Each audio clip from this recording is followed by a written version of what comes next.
আত্মা অমর, তাকে কখনোই নষ্ট করা যায় না। নষ্ট সেই জিনিসকেই করা যায় যে জিনিসকে বানানো যায়। না তো আত্মা কখনো জন্ম নেয়, না তো তাকে কখনোই সৃষ্টি করা যায়। আমরা যদি ধর্মগ্রন্থে বিশ্বাস করি তাহলে আত্মা সেই পরমাত্মারই এক অংশ যে শুধু শরীর পরিবর্তন করে, এবং এই আত্মার জন্য দেহ কেবলমাত্র একটি যন্ত্র হিসেবে কাজ করে। আমরা মানুষেরা এই আত্মার সম্পর্কে জানার জন্য জীবনে অত্যন্ত একবার হলেও আমাদের মনে কৌতূহল জেগেছে, কিন্তু এই আত্মজ্ঞান অর্জন করতে ৯৯% মানুষ ব্যর্থ হয়েছে। এবং যারা যারা এই আত্মজ্ঞান অর্জন করে তারা মুক্তি পেয়ে যায়। আত্মা শুধু শরীর পরিবর্তন করে, আত্মা কখনোই মরে না, আর না তো কখনোই জন্ম নেয়।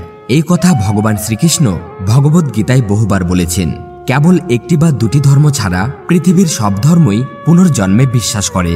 তাহলে কি আত্মা দ্বিতীয় জন্ম নেয়? যদি দ্বিতীয় জন্ম নেয় তাহলে তার সময়সীমা কত? মৃত্যুর কতদিন পর সে আবার দ্বিতীয় জন্ম নেয়? সম্ভবত আমাদের মধ্যে অনেকেই হয়তো এই কথা জানেন, কিন্তু যারা জানেন না আজ তারাও জানতে পারবেন। আপনি তা বিশ্বাস করুন বা না করুন তা আপনার ব্যক্তিগত ব্যাপার। এছাড়াও আত্মা এবং দেহ নিয়ে বিজ্ঞানীরা বহুবার গবেষণা করেছেন, যেখানে অনেকেই তারা তাদের মৃত্যুর অভিজ্ঞতার কথা বলেছেন। এবং যারা যারা এই মৃত্যুর অভিজ্ঞতার কথা বলেছেন সেই সব মানুষের কথার মধ্যে অনেক মিল পাওয়া গেছে।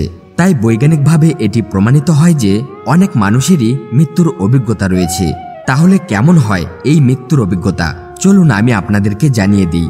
মৃত্যুর সময় আত্মা যখন দেহ ত্যাগ করে, সম্ভবত আপনারা হয়তো জানেনই, মৃত্যুর কয়েকদিন আগে মানুষের দৃষ্টিশক্তি কম হতে থাকে, আর সাথেই খাওয়া দাওয়া বন্ধ করে দেয়। তার অবস্থা ঠিক সেই রকম হয় যখন একটি শিশুর জন্ম হয়। সে খুবই কম খাবার খায় এবং তার অস্তিত্বর কোনো ধারণাই তার মধ্যে থাকে না।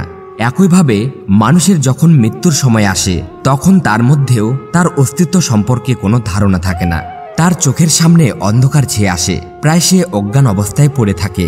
আর যখনই আত্মা তার দেহ ছেড়ে দেয় তখন সে বুঝতেও পারে না যে সে মারা গেছে। সে হতবাক হয়ে নিজের দেহকে মাটিতে পড়ে থাকতে দেখে। কয়েক মিনিটের জন্য সে বুঝতেও পারে না তার সাথে কি হচ্ছে।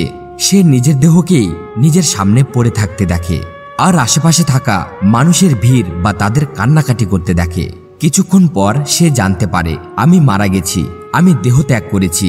আর সেই সময় সে এটাও জানতে পারে আমি মারা যাইনি, কেবল এই দেহ নষ্ট হয়েছে। তাহলে এরপর কি হয়? এরপরে আত্মা অন্য দেহের সন্ধানে যাত্রা শুরু করে। এখন প্রশ্ন ওঠে, দ্বিতীয় শরীর ধারণ করতে আত্মা কতদিন সময় নেয়? মানে সে তার দ্বিতীয় জন্ম কখন পায়? সাধারণত একজন সাধারণ মানুষ খুব দ্রুত দ্বিতীয় শরীর ধারণ করে, কেউ কেউ 3 দিন পর। একজন মানুষের জন্য সর্বোচ্চ সময়কাল 10 দিন এবং 13 দিন, মানে 10 দিন পর এবং 13 দিন পর সে আবার দ্বিতীয় জন্ম পায়। সেই জন্য 10ম বা 13 দিন মান্যতার একটা বিশ্বাস রয়েছে। এখন প্রশ্ন ওঠে, কেমন আত্মারা খুব দ্রুত দ্বিতীয় জন্ম পায় না? শুধুমাত্র 2 ধরনের আত্মারা যারা খুব দ্রুত পুনর্জন্ম পায় না, যারা খুব অসাধারণ হয়। প্রথম, যারা দেবাত্মা হয়, যাকে আমরা দেবতা বলি, যিনি আপনার কুল দেবতা, যাকে আপনি পূজা করেন, সেই মানুষগুলো খুব দ্রুত দ্বিতীয় জন্ম পায় না। এই ধরনের আত্মা আমাদেরকে রক্ষাও করে থাকে। এই ধরনের আত্মার জন্য বিশেষ ধরনের মাতৃগর্ভের প্রয়োজন। আর দ্বিতীয়, সেই আত্মারাও সহজে জন্ম পায় না, যারা খুব শয়তান হয়। সহজ কথায় বলতে গেলে আমাদের মধ্যে যারা খুব নিষ্ঠুর মানুষ হয়, অত্যাচারী হয়, এমন আত্মারাও খুব শীঘ্রই পুনর্জন্ম পায় না। কারণ এমন আত্মার জন্যও সেই ধরনেরই মাতৃগর্ভের প্রয়োজন গর্ভধারণ করার জন্য। উদাহরণ হিসেবে যেমন হিটলারের মতো আত্মাকে নতুন করে জন্ম নেওয়ার জন্য হাজার হাজার বছর ধরে অপেক্ষা করতে হতে পারে। তারপরেই এমন ধরনের আত্মার পুনর্জন্ম হয়। এইসব ছিল তো শাস্ত্র অনুসারে। আর আপনি যদি এইসব কথা বিশ্বাস না করেন তাহলে আত্মজ্ঞান গভীর ধ্যানের মাধ্যমেও অর্জন করা যায়। অর্থাৎ আপনি যদি এর অভিজ্ঞতা চান আপনার শরীর এবং আপনার আত্মার, তাহলে তা গভীর ধ্যানের মাধ্যমেই অনুভব করা সম্ভব। কিন্তু বিজ্ঞান এখনও এটিকে পুরোপুরিভাবে স্বীকার করে না।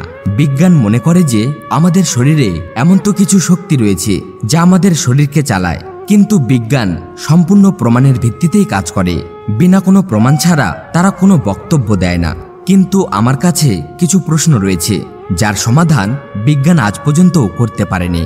উদাহরণস্বরূপ, যদি জলকে বিশ্লেষণ করা হয় তাহলে জলে মাত্র 2টি উপাদান রয়েছে, H2 অর্থাৎ হাইড্রোজেন এবং অক্সিজেন।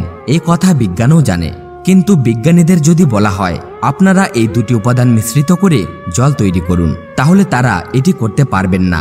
তারা হাইড্রোজেন ও অক্সিজেন মিশিয়ে জল তৈরি করতে পারবেন না। এটি একটি প্রাকৃতিক প্রক্রিয়া যা বিজ্ঞানীরাও বুঝতে পারেননি।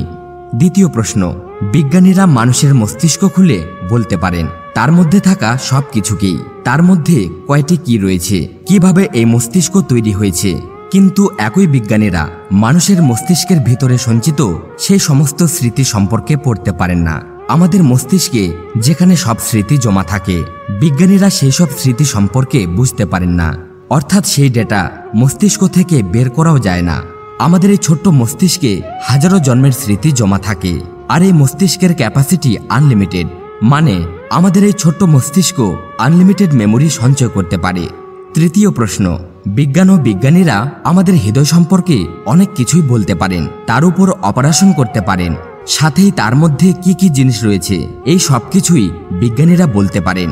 কিন্তু বিজ্ঞানীরা যে হৃৎপিণ্ড নিয়ে ল্যাবে পরীক্ষা নিরীক্ষা করেন, তারাও বলতে পারেন না যে এর মধ্যে কতটা ঘৃণা ছিল আর কতটা ভালোবাসা ছিল।